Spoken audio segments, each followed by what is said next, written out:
अगर भारत और पाकिस्तान के बीच जंग छिड़ गई तो आखिर कौन जीतेगा, ये बहुत बड़ा सवाल है। और इसी सवाल के साथ हर बार उठता है वो जवाब जो दोनों देशों को लेकर सामने आता है, तनाव, बढ़ता तनाव। लेकिन अब इस सवाल का जवाब दिया है दुनिया की सबसे ताकतवर एआई यानी कि चैट जीपीटी के जरिए सामने आया है। वो क्या सोचता है, वो क्या कहता है, बारीकी से जो गंभीरता के साथ यहां पर जवाब आया है, आज से पूरे विश्व को यहां पर ध्यान से सुनना चाहिए, क्योंकि इसमें भारत की चौंकाने वाली ताकत सामने आई है, जिसने मजबूर कर दिया ये सोचने पर कि अगर भारत और पाकिस्तान के बीच युद्ध होता है तो कौन यहां पर जीतेगा। सबसे पहला सवाल कि सेना की ताकत में आखिर कौन यहां पर आगे। देखिए, अगर बात हो पारंपरिक सैन्य ताकत की तो भारत को पाकिस्तान पर स्पष्ट बढ़त यहां पर हासिल होती है। भारत के पास लगभग 14 लाख सक्रिय यानी कि एक्टिव मोड के सोल्जर्स हैं, जबकि पाकिस्तान के पास ये संख्या करीब 6,50,000 तक सामने आती है। यानी इस मामले में कमतर पाकिस्तान नजर आता है। भारत के पास टैंक, तोप, मिसाइल और युद्धक विमानों की तादाद जो है वो बहुत ज्यादा है। वहीं भारतीय वायुसेना के पास SU-30,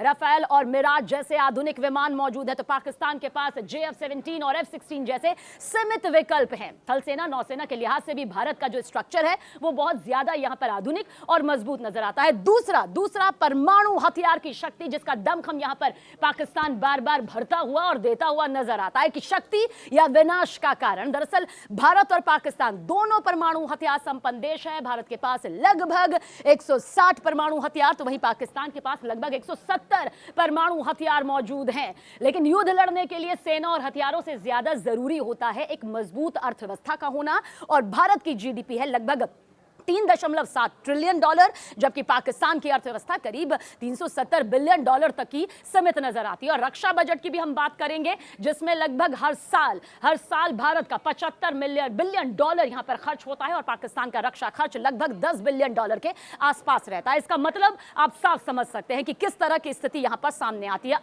अब युद्ध का खौफनाक असर किस तरह से यहां पर सामने आता है। देखिए, हम तकनीक का जिक्र करते हैं, आधुनिक युग की नई दिशा। आज का युद्ध सिर्फ बंदूक और टैंक से नहीं लड़ा जाता, बल्कि तकनीक भी इसका बहुत बड़ा हथियार बन चुकी है। भारत का साइबर सुरक्षा, मिसाइल डिफेंस, आर्टिफिशियल इंटेलिजेंस और सैटेलाइट निगरानी जैसी आधुनिक तकनीक में भारत कई गुना यहां पर आगे है।